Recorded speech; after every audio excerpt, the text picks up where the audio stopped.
Well, what is up, beautiful people? Kirby Hossman here with episode 500 of Delivering Marketing Joy. I am so honored to be here, and I'm excited to sort of celebrate this milestone for this content piece and wanted to I want to give some shout outs. I want to thank the folks for listening. I want to thank guests, and then I want to give some lessons and some value. Hopefully some things that I've learned along the way.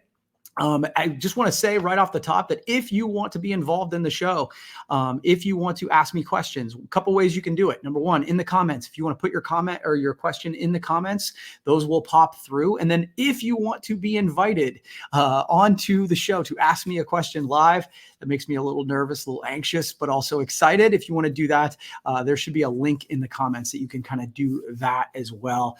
We've got comments rolling in right now, so I want to thank everybody commenting.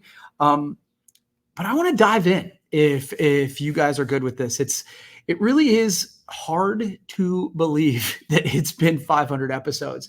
For those who aren't great at math, that's almost 10 years. Started in October 15th of 2014. I launched the first Delivering Marketing Joy. My first guest was none other than Mark Graham. Mark Graham, one of the founders of commonsku, which is still around today, and Mark and I are still friends today. Actually just interviewed him again for Delivering Marketing Joy coming up.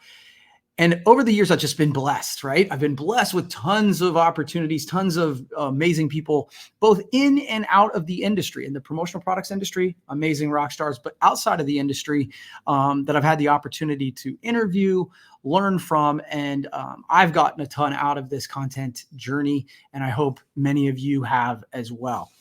Before I jump into some of the lessons, I just want to give a couple quick shout outs. We wouldn't be doing this without Promo Corner. I mean, Promo Corner is the hub for content in the promotional products industry.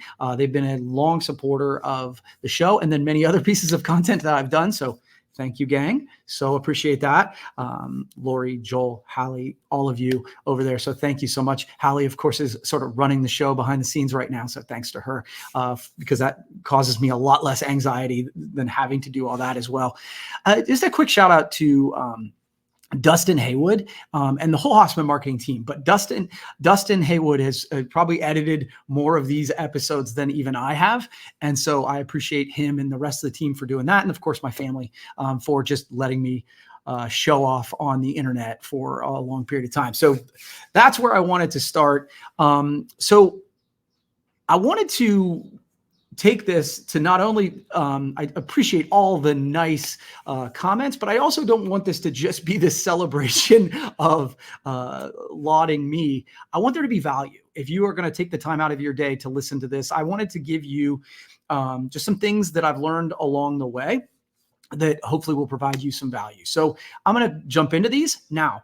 I'm going to do these, and then if you have questions along the way, let me know. I will answer those questions either at the end. If you want to jump in and ask the questions in person, there's a way to do that as well. So, and I can do them at the end, but if somebody is urgent and they need to get on, I'm sure Hallie will let me know about that. So, okay. So let's start with number one is the power of one more. So, obviously I have been doing this for a long time, and I can't tell you how many times, and I mean, this is like, I literally can't tell you how many times people will come up to me and say, look, I've started this podcast, I've started this blog, I've started this whatever, and it kind of seems to it's plateaued. I'm not getting as many views. I'm not as excited about creating it.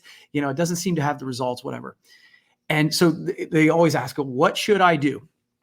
And the answer is always the same. Do one more. Do one more. We don't always understand why things are happening in the world, right? The algorithm might be a little wonky. It might be about the time you posted. People might be a little bit bored.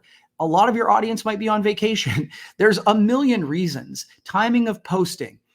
Do you need to get better, right? Sometimes it's like, okay, I seem to have plateaued. Maybe I just need to work on my craft a little bit more.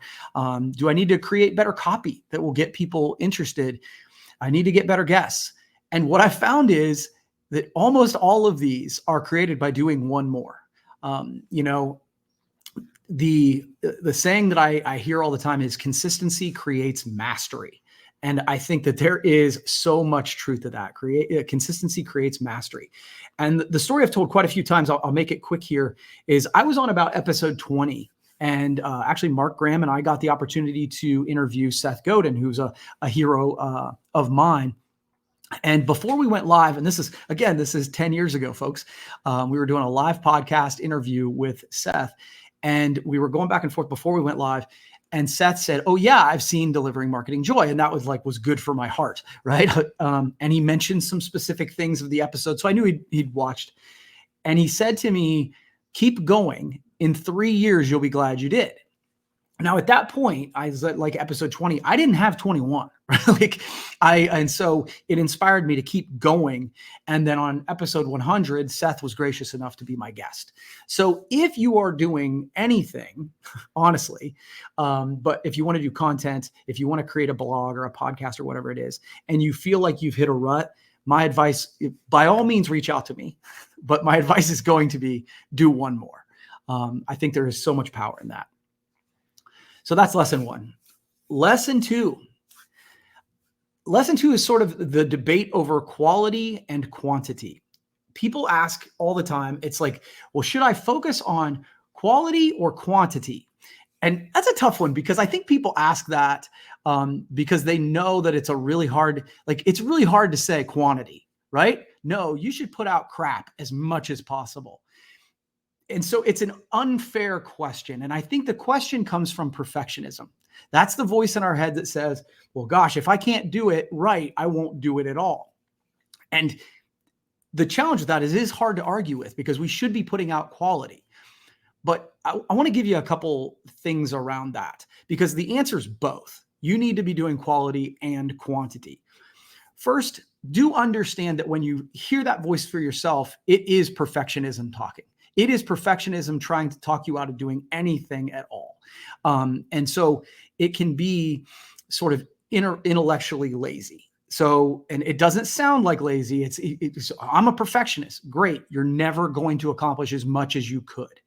So don't allow those kind of excuses to get in your way. Number two, quality is subjective, right? Like, I have had so many times where I started on a piece of content and I spent a ton of time on it and I thought it was going to be amazing. I thought it was going to be life-changing, and no one cared. The market didn't care, right? And then on other times, I'm like, look, I said I was going to have an episode or a whatever, and it was going to drop on that Wednesday. So I did something really fast because it needed to be done, and the market loved it. And so by my own judge, man, the first one was the better quality, but the market told me the second one was the better quality because they got more out of it for whatever reason. And so we're not always a great judge of what, quote, quality is. And the final thought is quantity creates quality. Like in any area of your life, whatever you want to do, the more you do something, the better you get at it. So don't let, well, I'm only going to do things that are quality, get in your way. It's perfectionism talking. And it will keep you from doing anything consistently, because dude, we all have that voice, right? We all have that voice. And so don't let that get in the way. Okay. Let me do one more lesson. Looks like I have somebody here who wants to ask a question, but so let me do one more and then we'll get to the guest. Next is plan on 5 before you launch 1. Now, this was actually something I did when we did Delivering Marketing Joy. I had heard that the average web show never made it to episode 5. So, and again, 10 years ago, there weren't a lot of these out there, or there were certainly a lot fewer. And so I was like, well, I'm going to get past that. I'm going to have 5 before I even drop. And so what it did for me was give me a runway, right? Because the people who signed up, Mark Graham being that first interviewer, they had to take a little bit of faith in me that it was going to not be a shit show and it wasn't going to be bad. And they had faith in me. Now, it's funny because that advice has changed. I've heard a lot of podcasters say now you should do 5. And when you drop all 5. And their logic for this makes sense because we are in a binging world. So if people find you, they're going to be like, oh my gosh, I want to listen to another episode, and you should have some ready so you can build fans. That's the argument for that. And I get it. My pushback to that is when you drop your first podcast, you're not going to be the best. Like maybe you are, maybe you're going to be Tim Ferriss, you're going to be Joe Rogan right from the start. But I have found that most of us get better over time. So the idea that, okay, I'm going to drop this and thousands of people are going to suddenly binge all my episodes, I feel like that's setting you up for failure to a degree, because the first 5 episodes, it's going to be a couple of your friends and your mom watching. But those are going to give you the opportunity to build your chops. The other thing it does is like, okay, I've dropped all 5. Now I'm supposed to do one next week. So by having the 5 recorded and done, that's really helpful, because it's like it builds you in a runway to start being consistent where you don't have to scramble on week 2. So that's that. It looks like my person who was going to ask me a question has dropped off. So I'm going to keep rocking and rolling on a few more of my pieces of advice. One of the questions I got early, and I've gotten it fewer, but I think it's one that when you are thinking about doing content for your marketing and starting a journey like this, when I first started doing this, the big question I got was, what's the goal of this? What's the ROI on delivering marketing joy? I mean, I got a question all the time. And if I'm being honest, like the first 6 months, my answer was, I don't know. I don't know what the ROI is. I just have this gut feeling it's the right thing to do. But my answer got better, I think, as time went on. Number one, the first reason that you should do something this and commit to it long-term and do something like this is it put me at the front of the line. So in our industry, if you are listing in the branded merch industry, you know that you get calls and it'll be like, it's Monday and we've got an event Friday and I need some cheap stuff to hand out, right? And we all have gotten those calls. We all have needed to help clients through those challenges. But they're no fun, right? Like it puts stress on the client, it's stress on you, it's stress on the supplier. It's challenging. What I found is over time, by doing content like this, clients started to look at us differently. Instead of calling us on the Monday before the Friday event, often we still get those calls occasionally. It's okay. But often now people come up to me and say, hey, we've got an event coming up in 3 months, in 6 months. Can you help us plan the whole thing? What's the trade show booth look like? What's our theme? What's this? And my friends, that is a better conversation to have. It is a more fun conversation. It's more creative. It's more proactive, and it's more profitable, right? And so it changed my reputation in my clients' eyes and many of my clients' eyes from a salesperson to a marketer. And so that was the first thing that happened. That was the ROI. And then the second lesson of this is the difference between brand marketing and direct marketing. Brand marketing is that top of mind awareness. That's the Super Bowl ad. The example I always use is that Coca-Cola or Bud Light or whoever it is does a Super Bowl ad. They don't expect you most of the time to run out of the Super Bowl party you're in and run down to the grocery store and buy Bud Light, right? They want to create top of mind awareness. And then the next time you are at the grocery store, you'll think of them. That's brand marketing. Direct marketing is the more, okay, I'm going to put this out there, click on the link, buy now, do this, come to our store, whatever it is. Both are important pieces of your marketing mix, right? But if you measure brand marketing using direct marketing metrics, it will always fail because it's not the same. I view content marketing as brand marketing, right? It is the top of mind awareness for when you decide to do direct marketing, the people you're trying to market to actually know who you are. Okay. So those are a couple pieces that I would give you. Looks like I've got a couple questions in now. Okay. So Kirby, how do you see AI affecting marketing in the coming years? Great question, Joel. So a lot of ways. And the funny thing is in the coming years, I think there's a lot of people who don't understand how it's affecting us now. So right now, I think that we're looking at stock photography being created by AI rather than having to use the same stuff that's been used in the past. I use it a lot for ideation. When I say ideation, I mean, hey, I want to create a specific graphic. What might that look like? Right. And so I come up with some ideas and then I'll vet it from there. I need to create a post for a client. Give me 10 ideas around dry cleaners in the New York area, and then you don't use every single one of them, right? But you, oh, that's pretty good, and I'm gonna queue that up and make it better. In the coming years, man, it's kind of crazy what's going to be happening. You're seeing so many of the deep fakes and some of those things. Those concern me, candidly. But I think if we can do those in a way, sorry, I got a train coming through. If we can do those coming through in a way that's thoughtful and honest, right? Authentic, and saying, hey, this is AI generated, and have some fun with it, I think those things can be good. But the thing I would say is, if you are thinking about AI, start experimenting now, because man, putting your head in the sand is not going to work well for you. So great question, Joel. Okay, next up. How much time do you spend vetting your guests, especially those not necessarily in the promo industry? Thanks, Josh. You missed that trade.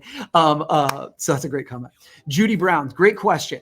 Okay, so what has happened, and two things happened that have made delivering marketing joy easier. So one was under my control and one wasn't. So I'll give to Judy's point. So what has happened is, after you get to a certain number of episodes and a certain audience size, what we're seeing is a shift in the industry where podcast bookers will come to you. Right. So there's quite a few Interview Valet. There's several that sort of, once I got to a certain number, they started reaching out to me and saying, hey, I've got this guest and I think they'd be great. Right. Honestly, that has been a godsend, because all of a sudden, all these people who are promoting books or have a story to tell or have some insights into areas that I don't have come to me. And that's been incredible. Now, I do try to vet those based on what I think my audience would be interested in. That being said, I'll be honest, there's several people where I'm like, no, they're outside of my perspective, but I want it because I want to learn. And I think sometimes I don't always know, just like I don't know what the best piece of content is going to be, I don't always know what the best guest is going to be. And I want to make sure that my own internal biases, because we all have them, don't get in the way of me letting a guest on that might be insightful. So so they've been coming to me more now, and that's been wonderful. And then the other thing that I did, by the way, is I started using a scheduling software. At first, the two things that took all the time were trying to come up with a guest and schedule them, going back and forth. Can you do Tuesday at 9? Can you do this time at this? And that took 50% of my time. Then the next part was coming up with the questions, because I try to make them different for every guest. Doing the show and editing it was actually the easy part once we got that stuff done. So I started up with the software platform. I said, we're going to do these between Tuesday at noon and 5. And I thought it was going to be impersonal, and I thought it was going to be a problem. It's so much better. I get more guests. It's so much easier. I spend so much less time. So that would be a piece of advice I would give. Okay, what's next? Does the video version perform better or worse than the audio? Also, which audio platform performs best for you? Okay, that's a good one, Rich. It depends on the episode.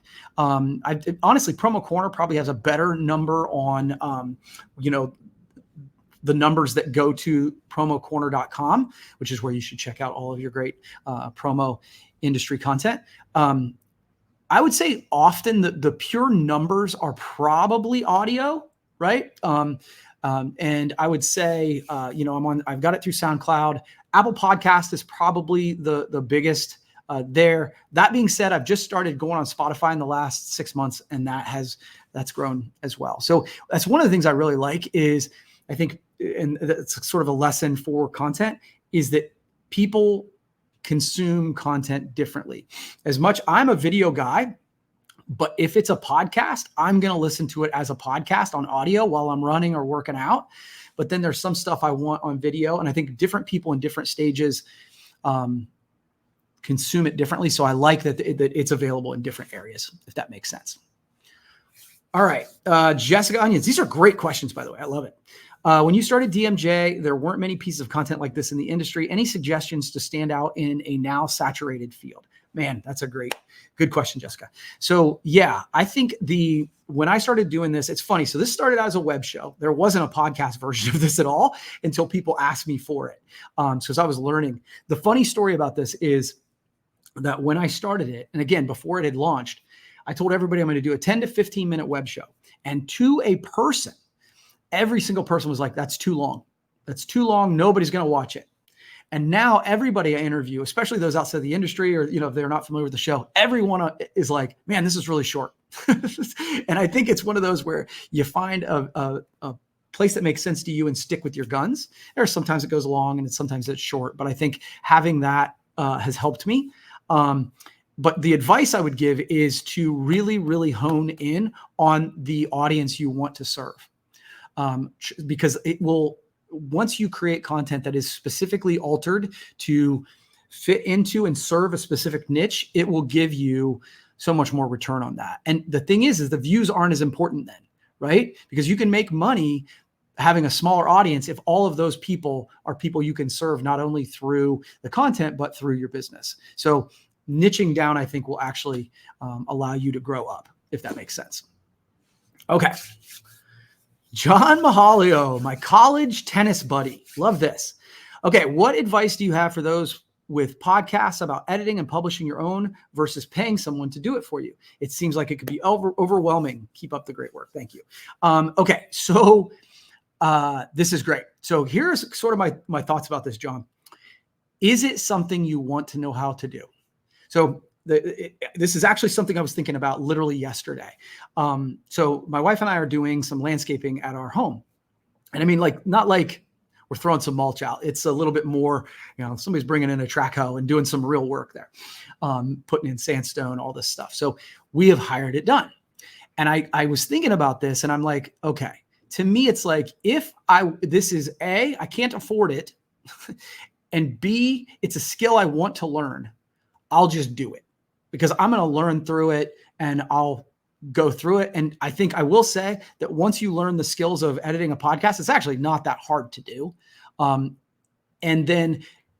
if it's one, it's like, okay, I just want it to be done so I can move on with my day, landscaping, for example. But like, if you are doing other high dollar activities that make you more money than it costs you to have your podcast edited, and that's not a skill you care to learn about, then you should pay for it to have it done. Now, the third piece of that is pay for someone to then teach you how to do it. That would be the third caveat that would speed up the first, if that makes sense. So, and then the other thought about that is one of the pieces I talk about is it's not what you can create, it's what you can recreate, right? So I think a lot of times we make that first podcast or that first couple podcasts and, oh man, it's awesome. And it's got all these effects and it's amazing, but man, it wears me out to do a second one. If you look at the format of what Delivering Marketing Joy is, I've got a nicely produced open and a song, Jason Noakes, shout out to Jason Noakes who did the song, the interview, and then the close. So the open and the close stay the same. I drop in the interview, I record it like it's live. So it looks professionally produced, but it's actually pretty easy to reproduce. So that's what I mean by that. And so that will make your editing journey a lot easier. Okay, we got another one. Okay, do you have a favorite guest or episode? Joel, I knew someone was going to ask me this. It's just mean. It's mean, and you know it. So the challenge is, it's like 500 episodes is A, I'm going to forget people, and B, it's like asking my favorite kids, right? But there's been quite a few that have really been amazing for me. Seth Godin was a big one, right? Because it really, and he's been on a couple times. And so that was a really big one. There's been some industry rock stars. I just like Taylor Borst is always fun to talk to. Dana Zezzo is one of the OGs. I mean, obviously Bill Petrie is one of my buddies and I like doing it so much. I did a podcast with him separately. You've got so many other folks who've been a part of it. I see Brandon Petrich on there. He's been fun. I've been really blessed to talk to so many. It's been hard to pick a specific one, but the funny thing is the ones who I think I won't enjoy, and this is where some of the outside of the industry people come in, like Chris Mercer was just fairly recent, it was a couple months ago. Man, we hit it off immediately, and it was like I laughed and learned through that whole episode. So and yes, Jade Kreider was a great guest as well. So appreciate that. So yeah, it's been a lovely journey, and I apologize I didn't name every one of them, but there's been some there's been some great ones. Okay. After so many years, Brandon, now 500 episodes has become a part of your everyday routine. Do I still like doing DMJ? Ooh, that's hard-hitting questions from Brandon. Yeah, I really do. And I think that honestly, I was struggling probably around the 300 episode mark because of the scheduling and the questions. And solving the scheduling problem, it was just a big lift. Solving that made a big difference in my life. Now that I can just say, okay, and I will on Tuesday afternoons, there are times where I interview 0, some 1, but there are days where I'll interview 4 people on Tuesday afternoons because they've all scheduled themselves. I'm in the same headspace. I've got the questions, and all of a sudden I've got a month's worth of content created there. That has made it really helpful. For those who've signed up, and Brandon, you've been one of them. I've got it set up so that you automatically get it, and then you get like 10 questions. I actually very rarely ask those 10 questions, but it gives me a jumping off point that if I don't know what to ask you, I can I'm not creating the interview from scratch every time. So back to it's not what you can create, it's what you can recreate. Okay. One final thought. So one final thought on this is it's not the same 25. I think if you're thinking about doing a piece of content, one of the concerns is you're going to start and it's not going to feel like many people care.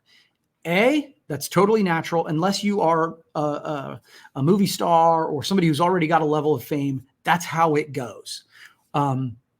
So a couple last lessons. I think Jade is asking me lessons, but also just the lesson is keep going, right? That's consistency creates mastery. It's not the same 25 viewers. That's the part I want to get to. So what will happen is you do it and you're like, okay, it's going well. We've got like 25 people reading my blog, 25 people listen to the podcast, and it might stall there for a bit. Hopefully not, but it often does. It stalls somewhere, whether it's 100 or whatever it is. What you need to understand is every episode, it isn't the same 25 people. That's what we think it is. It's like those same 25 people. It's not. It's 5 to 7 of the same people who listen every time. And the rest of them are changing out because they have a life, right? And they come back and they listen to one episode, but not another episode because of the guest or because of their time or because of their life. And then I learned this lesson at one point at PPI Expo when I was meeting all these people and they're like, oh, I listened to this podcast or I listened to this podcast. I'm like, where are you people? They aren't commenting. They aren't sharing. They're not really engaging. They're just listening, and they're not the same people every time. And so it has a much bigger audience most of the time. You have bigger reach than you think you do. And so back to the first lesson, when you are feeling in that rut, just do one more. Do one more. Well, gang, it's been almost 30 minutes. These are usually 10 to 15 minutes. Hopefully I haven't been too long-winded. Hopefully it's provided you some value. I sincerely appreciate each and every one of you watching, listening, engaging, just following along. The idea that this has been almost 10 years is kind of mind-blowing. So thank you for watching. Thanks for following along. And we'll see you at 501. See you, everybody.